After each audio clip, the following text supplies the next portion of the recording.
بالله من الشيطان الرجيم بسم الله الرحمن الرحيم السلام عليكم ورحمة الله وبركاته.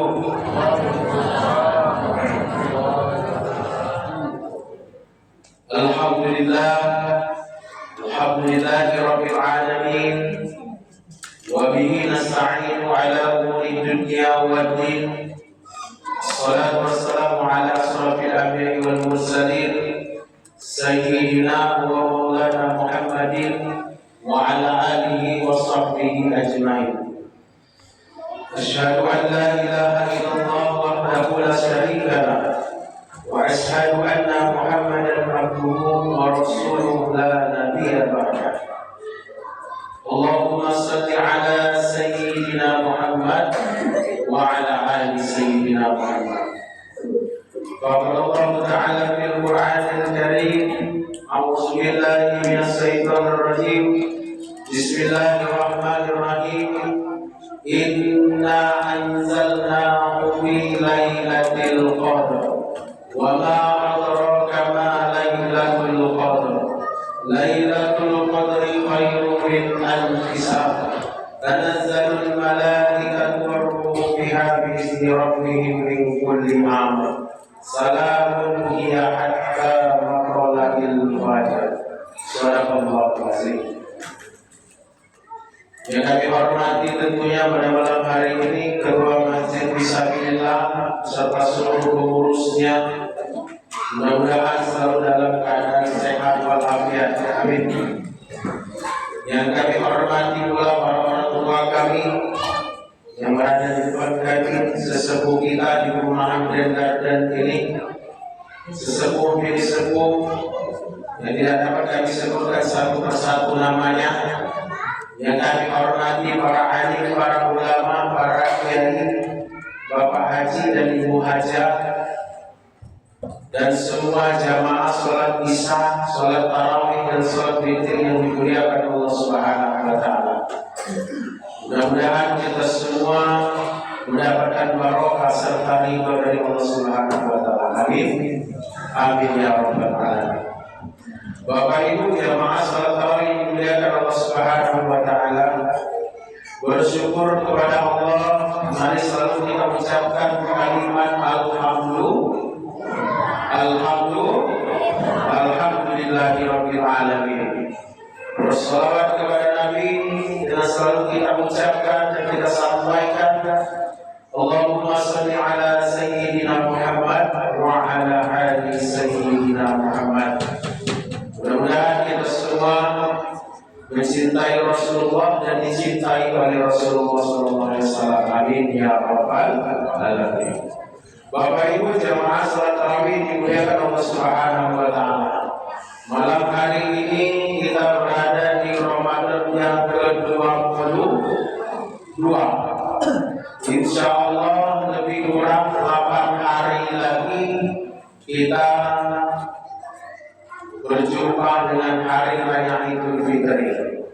Kalau 30 berarti 8 hari. Kalau 29 kata pemerintah berarti 7 hari lagi. Bapak Ibu jamaah salat tarawih dimuliakan Allah Subhanahu wa Ta'ala. Nampaknya jamaah kita ini semakin hari semakin maju. Mudah-mudahan kita semua yang hadir pada malam hari ini diberikan istiqomah sampai akhir Ramadan. Amin. Bapak Ibu jamaah salat tarawih dimuliakan Allah Subhanahu wa Ta'ala. Seseorang yang berhasil dalam bulan suci Ramadan bukanlah dilihat dari awalnya mengikuti daripada salat tarawih dan sebagainya, rami pada malam Ramadan, pertengahan mulai menyusut, dan di akhir Ramadan celah-celah kosong semakin banyak. Sang juara yang sesungguhnya adalah ketika ia bisa bertahan di akhir Ramadan dan berjumpa dengan takbiran Allahu Akbar, Allahu Akbar. Itu lebih bergetar hatinya. Itulah sungguh menangnya sang juara. Bapak Ibu jamaah salat tarawih dimuliakan Allah Subhanahu wa taala. Malam hari ini malam yang ke-22, malam genap. Ada yang sudah bertemu dengan Lailatul Qadar? Belum. Aduh. Oh, ada Lailatul Qadar. Bapak Ibu jamaah salat tarawih dimuliakan Allah Subhanahu wa taala. Malam Lailatul Qadar bukanlah sebuah benda yang dapat kita miliki. Ada sebuah kisah tentang malam Lailatul Qadar. Pada suatu ketika Rasulullah SAW sedang duduk bersama para sahabat. Ketika Rasulullah sedang berbincang-bincang dan menyampaikan sesuatu kepada sahabat, Rasulullah tersenyum. Lantas sahabat bertanya kepada Rasulullah, "Ya Rasulullah, mengapa engkau tersenyum?" Tiba-tiba tersenyum Rasulullah. Sama kita mungkin lagi duduk bersama, lagi kongkong-kongkong cerita-cerita, tiba-tiba Rasulullah tersenyum sendiri. Kalau kita cerita, ada orang kita lagi kumpul, dia senyum dewek. Tetapi dewek senyum dewek. Kira-kira apa yang kita pikirkan? Stres, gila. Lantas sahabat bertanya kepada Rasulullah, "Ya Rasulullah, mengapa engkau tersenyum ya Rasulullah?" Lantas Rasulullah menjawab, "Sahabat-sahabatku, aku baru saja diceritakan oleh Allah Subhanahu wa taala melalui malaikat Jibril bahwasanya ada seorang nabi." Ini mungkin sudah pernah saya ceritakan. Ada seorang nabi ini tidak memiliki satupun pengikutku. Dia tidak punya umat. Kalau kita tahu bahwasanya 25 nabi yang kita kenal ini semuanya memiliki umatnya. Mulai dari Nabi Adam, Nabi Nuh, Idris dan Saleh, sampai dengan umat Nabi Muhammad. Bahkan yang paling banyak pengikutnya umatnya adalah Nabi Muhammad sampai akhir zaman nanti. Nah, kata Nabi, seorang Nabi ini tidak memiliki satupun pengikut, tetapi Nabi ini sangat istimewa. Nama Nabi ini adalah siapa? Dia tidak pernah ceritakan ini. Tahu? Nama Nabi ini adalah Sami'un Al-Ghazi. Siapa?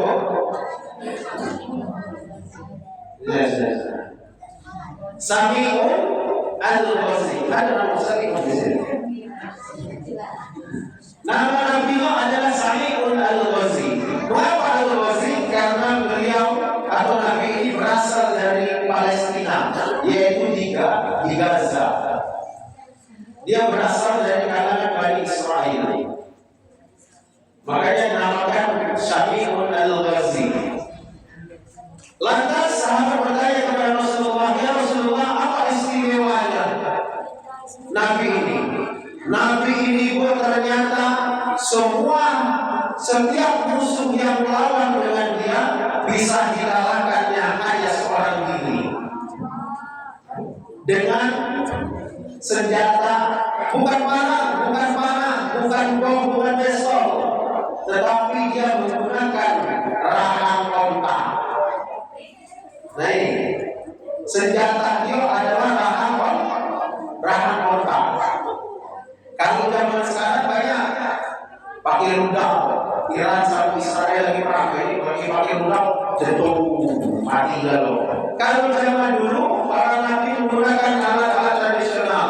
Sami'un Al-Ghazi menggunakan rahang onta untuk menumpas para lawan-lawannya yang tidak mau menegakkan agama Allah, yaitu agama tauhid, yaitu la ilaha illallah, tiada Tuhan selain Allah. Jadi seluruh musuh-musuhnya dihabisnya dengan sebuah senjata, yaitu cuma rahang onta. Begitu kuat, luar biasa. Sami'un Al-Ghazi ini ternyata memiliki sebuah kelemahan. Nah inilah para musuh-musuhnya ini sudah kehabisan cara untuk mengalahkan Sami'un al-Ghazi ini. Jadi melalui bujukan kepada istrinya ternyata bisa mengalahkan Sami'un al-Ghazi. Bapak Ibu jamaah salat tarawih dimuliakan Allah Subhanahu wa taala. Pada malam pertama istrinya diperintahkan oleh musuhnya tadi, kalau kau bisa mengikat suamimu atau Sami'un al-Ghazi ini, ikat tangannya, ikat kakinya, dan serahkan kepada kami, maka akan diberikan harta yang banyak kepada istrimu. Ibu, jangan pernah berkhianat kepada suami. Jangan pernah silau dengan harta. Dengan gara-gara harta, rela mengkhianati suaminya sendiri. Naik kereta, minum Fanta. Jangan ada dusta di antara kita. Bapak Ibu yang masalah tarawih dimuliakan Allah Subhanahu wa taala. Malam yang pertama, istri Sami'un al-Ghazi tadi diberikan tali oleh musuhnya. Diikatlah tangan Nabi Sami'un al-Ghazi. Tangan diikat, kaki diikat, semua diikat. Lantas Nabi Sami'un al-Ghazi pun terbangun, berkata kepada istrinya, wahai istriku, apa yang sedang kau lakukan ini? Aku pernah ngetes kalau bahasa kita, mau mencoba sebatas mana kekuatanmu wahai suamiku. Baik kata Sami'un al-Ghazi, dengan izin Allah satu kali hentakan tali itu pun putus. Istrinya tadi, memang luar niat berarti laki-laki. Lapor kepada musuh, gagal.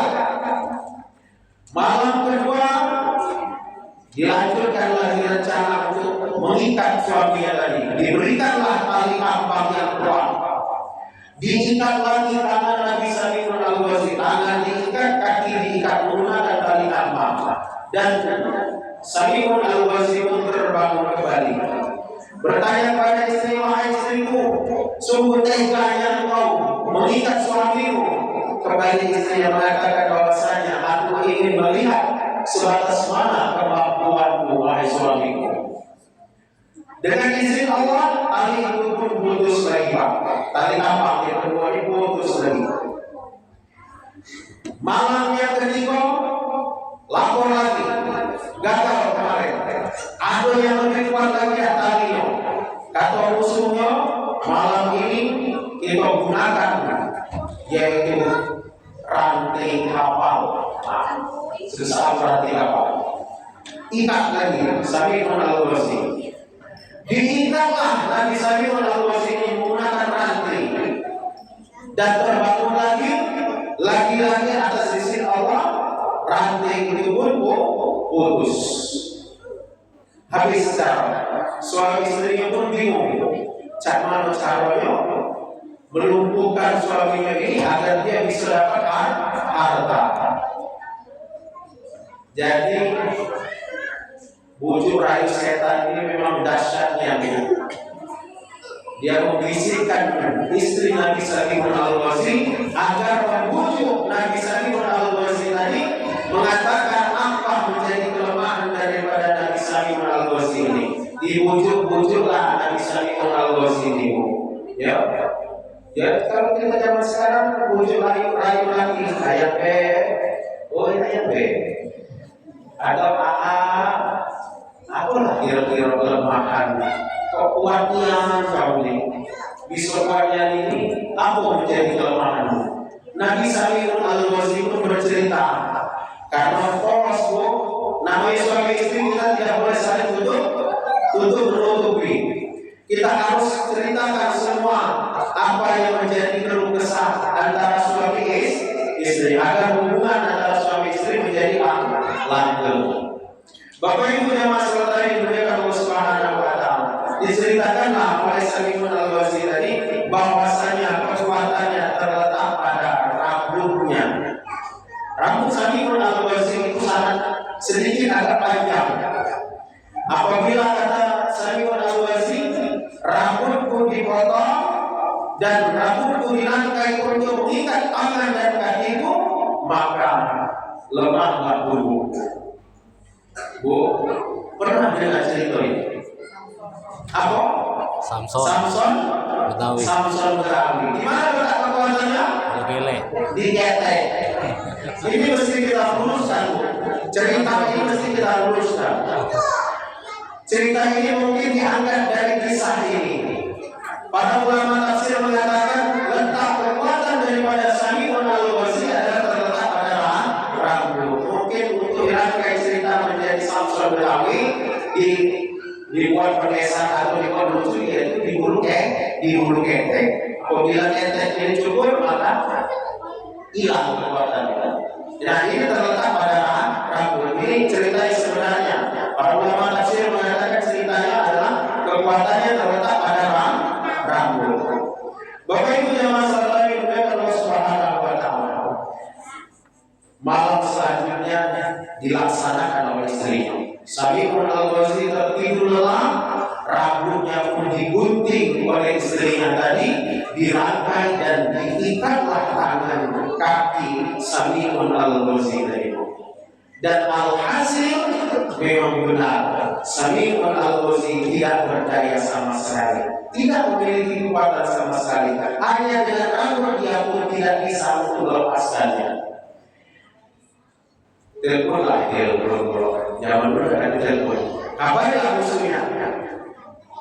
Sami'un al-Basir telah bisa dilumpuhkan, sudah bisa diikat, silakan dibawa. Sami'un al-Basir pun dianiaya, dicongkel matanya, diseret dan dianiaya oleh musuh-musuhnya.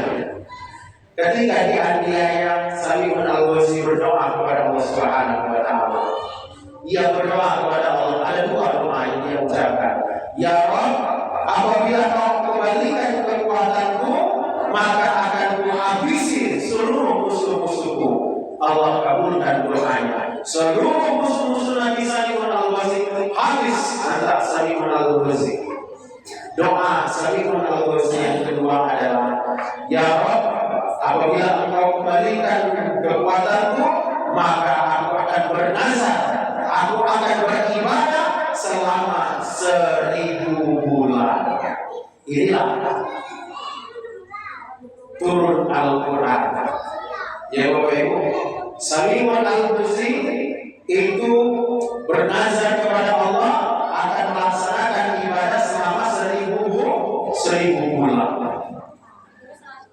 Lantas sahabat bertanya kepada Rasulullah, Ya Rasulullah, enaknya umat-umat terdahulu umur mereka banyak panjang, 100 tahun, 200 tahun, 300 tahun, mereka enak bisa beribadah kepada Allah. Sedangkan umat Nabi-Mu ya Rasulullah hanya pendek-pendek.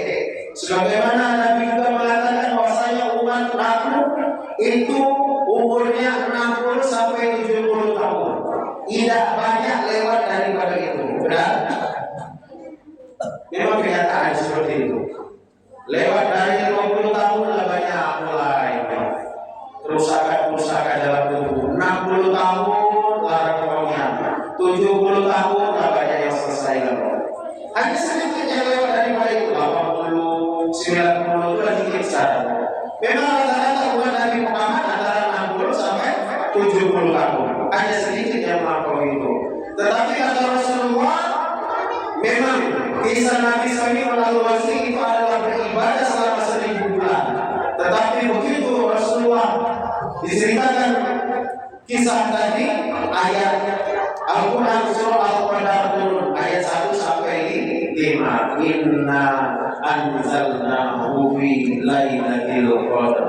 Wa ma adraka ma lailatul qadar. Lailatul qadri khairum min alfi syahr, dan seterusnya. Kata Allah, sesungguhnya kami telah menurunkan Al-Quran pada malam Lailatul Qadar. Allah pun bertanya, apa itu Lailatul Qadar? Dan Allah pun menjawab, sesungguhnya malam Lailatul Qadar itu adalah malam lebih baik daripada 1000 bulan.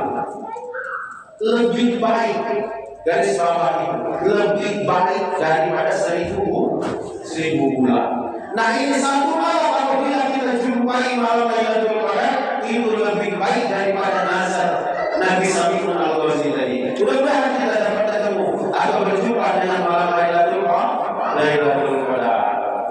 Bapak Ibu yang masalah ini Allah Subhanahu wa taala. Malam hari ini 22.